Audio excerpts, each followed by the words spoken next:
Bismillahirrahmanirrahim. Assalamualaikum warahmatullahi wabarakatuh. Perkenalkan, nama saya Kasmauhati, NIM 17650-171 kelas B. Baiklah, saya akan mereview tugas tentang prototipe bekerja dengan model pertama. 1. Pendahuluan. Siapapun yang pernah menyelesaikan proyek software akan sependapat bahwa masalah pertama adalah memperoleh kebutuhan dari user.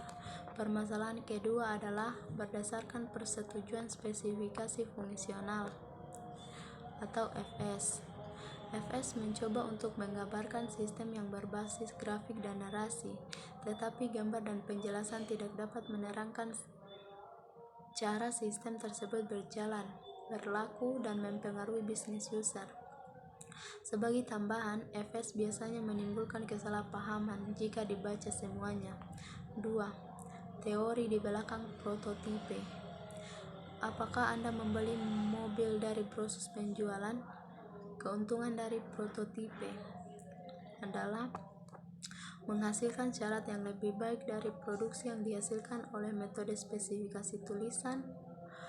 User dapat mempertimbangkan sedikit perubahan selama masih bentuk prototipe dan memberikan hasil yang lebih akurat daripada perkiraan sebelumnya karena fungsi yang diinginkan dan kerumitannya sudah dapat diketahui dengan baik. 3. Metode prototipe. Langkah-langkah pembuatan prototipe yaitu langkah pertama, permintaan bermula dari kebutuhan user. Langkah kedua, bangunlah sistem prototipe untuk menemukan kebutuhan awal yang diminta. 3. Langkah ketiga, biarkan user menggunakan prototipe. Langkah keempat, implementasikan saran-saran perubahan. Langkah 5, ulangi langkah ketiga sampai user merasa puas. Langkah keenam, merancang dan membangun suatu sistem akhir seperti sebelumnya. 4. Sistem yang bermanfaat dari prototipe. Sejak kebutuhan baca spesifikasi fungsi. Pada umumnya berhubungan dengan pandangan user terhadap sistem. Hanya dengan prototipe tampilan bagi user sudah cukup untuk memeriksa yang dibutuhkan. Menu-menu bentuk tampilan input, tampilan keluaran atau laporan yang dicetak, pertanyaan-pertanyaan, pesan-pesan merupakan calon yang ideal untuk prototipe. 5. Software untuk prototipe. Apa yang harus disediakan dari paket software prototipe? Produk yang baik harus menyediakan 7 bagian yaitu 1. Pembuatan menu yang cepat dan mudah.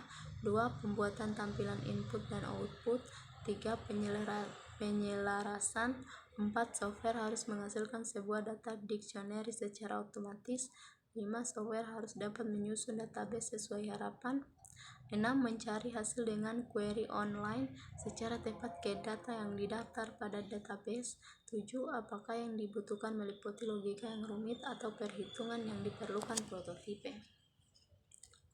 Prototipe sebagai bagian dari case. Prototipe adalah metode untuk mengotomatisasi fase definisi dan analisis, jadi merupakan bagian dari CASE atau Computer Aided Software Engineering. Tetapi prototipe memberikan masukan pada tingkat pengotomatisasian selanjutnya dengan baik. 6. Di manakah prototipe ditempatkan dalam 7 fase? Sekarang Anda mungkin merasakan bahwa metode pembuatan prototipe dapat menggantikan dengan sempurna 7 fase mendekati pembangunan proyek, dan mungkin juga merasa diganggu bahwa saya membuat Anda membaca bagian buku ini sebelum menceritakan pada Anda tentang pembuatan prototipe. Jangan takut, pembuatan prototipe hanya menggantikan beberapa bagian dari fase definisi dan analisis. 7. Beberapa produk yang harus dilihat. Some product to look at adalah akselerator sebagai alat prototipe dan bahasa generasi keempat sebagai peralatan prototipe. Baiklah, itu saja review dari saya. Lebih dan kurangnya mohon dimaafkan. Wassalamualaikum warahmatullahi wabarakatuh.